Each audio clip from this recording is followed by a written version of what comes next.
तो चलिए अब जो है एक्सरसाइज 15.1 का क्वेश्चन नंबर 6 है उसको स्टार्ट करते हैं।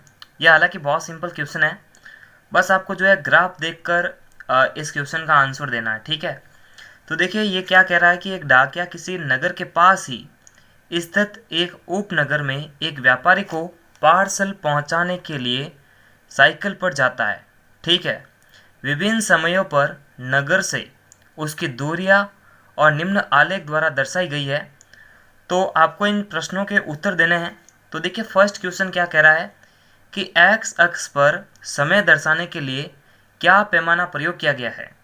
एक चीज़ जो है मैं आपको पहले से ही बता देता हूँ कि ये जो ग्राफ के अंदर आप ये देखते हैं छोटी छोटी लाइनें जो है ना, ये ग्राफ के अंदर ये लाइन है इस प्रकार से, ये देखो ये बॉक्स बने रहते हैं जो वर्ग के आकृति के होते हैं।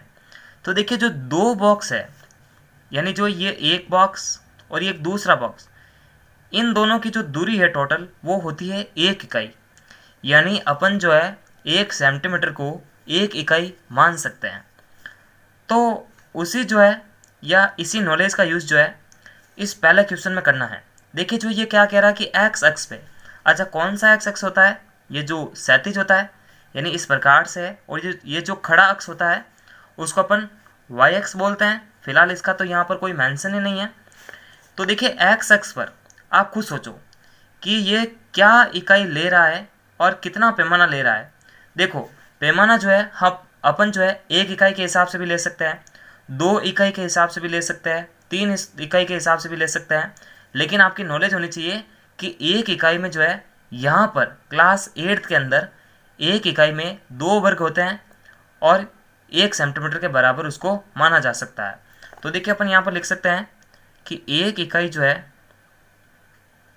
वो होती है 1 सेंटीमीटर के बराबर क्लास 8 के हिसाब से।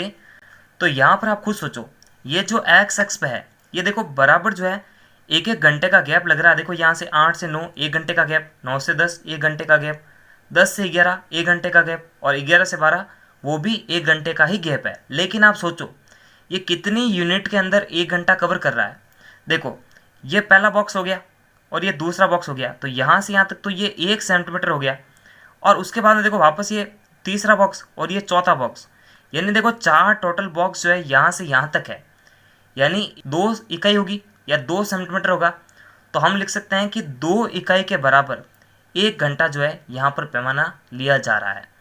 यानी देखो यहाँ से यहाँ तक तो 1 सेंटीमीटर है, फिर यहाँ से यहाँ तक 2 सेंटीमीटर है।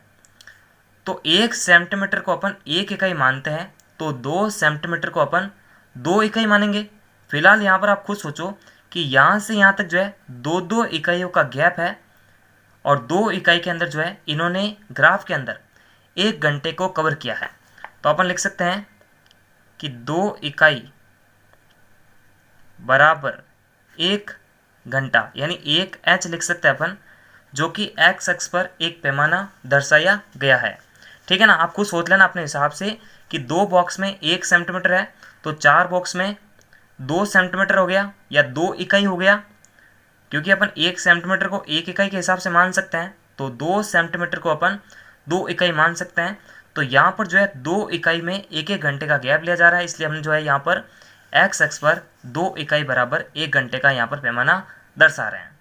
फिर देखिए सेकंड क्वेश्चन क्या कह रहा है, उसने पूरी यात्रा के लिए कितना समय लिया।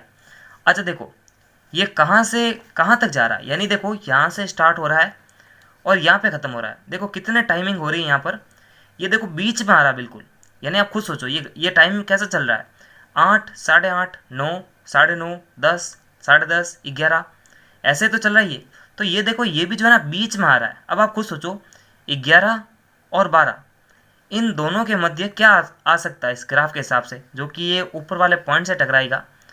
तो यहाँ पर पता चल रहा है कि ये 11:30 है, यानी उसने पूरी यात्रा के लिए कितना समय लगाया। आप खुद सोचो कि यहाँ से लगाकर यहाँ तक ये कितना समय ले रहा है। देखो यहाँ से यहाँ तक 1 घंटा, फिर 2 घंटा, फिर 3 घंटा और ये आधा घंटा।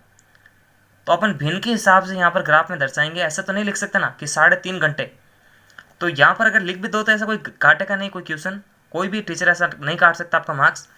या तो आप हिंदी में लिख दो, नहीं तो फिर आप जो है 3.5 घंटे को आप ऐसे भी लिख सकते हैं कि 3 घंटे तो पूरे और आधा घंटा।